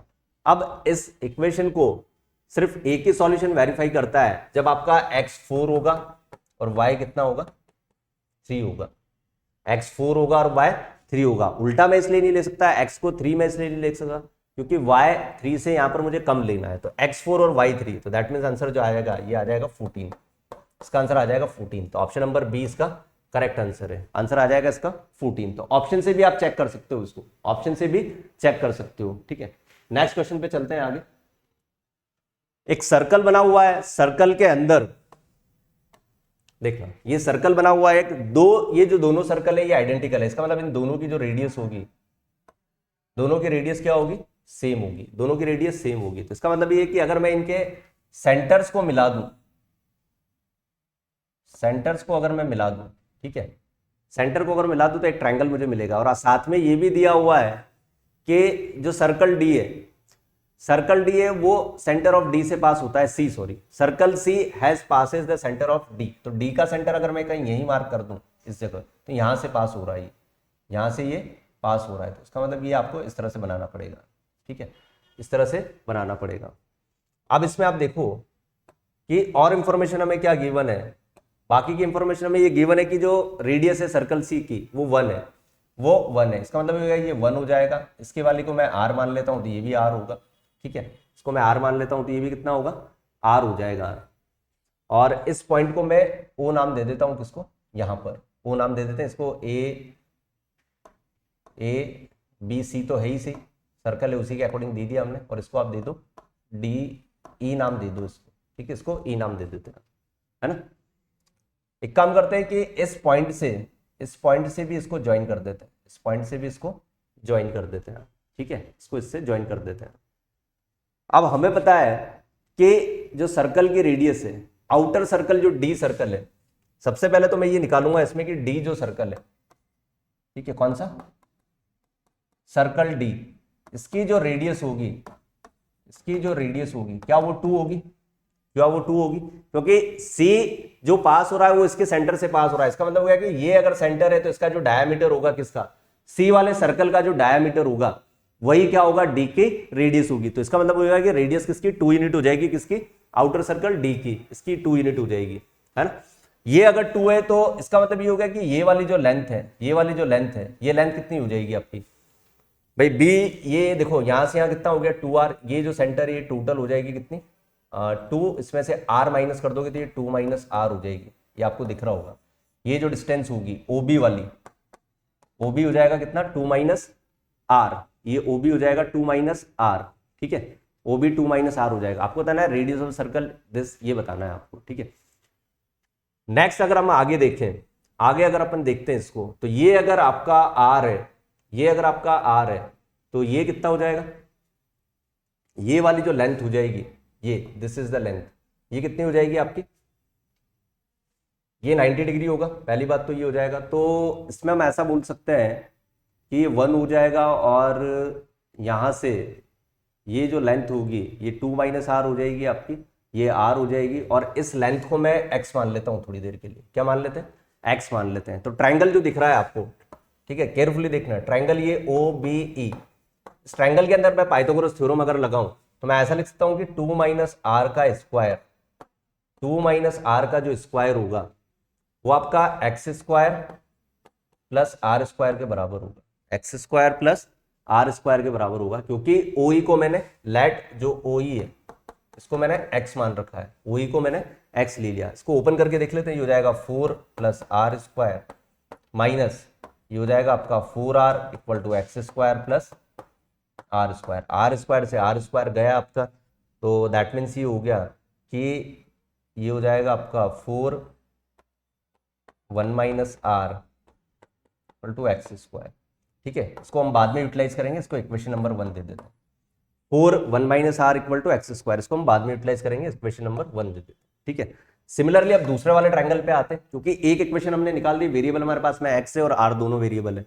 दूसरा ट्रायंगल अगर मैं ये वाला लेता हूं, ट्रायंगल आप लो CBE, दूसरा वाला ट्रायंगल अगर मैं CBE लेता हूं तो CBE में मैं ऐसा लिख सकता हूं, CBE के अंदर ये जो लेंथ होगी BC ये हो जाएगी 1 प्लस r, बिकॉज ये रेडियस 1 है और इसकी रेडियस r है, तो ये हो जाएगा 1 प्लस r का जो स्क्वायर होगा वो आपका होगा 1 plus x square plus r square, ठीक है, 1 plus x square plus r square. यहां से इसको अगर मैं ओपन करूं, a square plus b square plus 2r equal to 1 plus x square plus 2x plus r square, ठीक है, r स्क्वायर से r स्क्वायर वापस गया, 1 से 1 गया आपका, सिंपली यहां बचा 2r equal to x square plus 2x, x square plus 2x, ठीक है। तो कंप्लीट इक्वेशन सॉल्व करने के लिए, इन दोनों इक्वेशंस को सॉल्व करने के लिए, दो वेरिएबल है और दो ही इक्वेशन है, तो हम ऐसा कर सकते हैं यार, यहां से r की वैल्यू पुट कर सकते हैं क्या,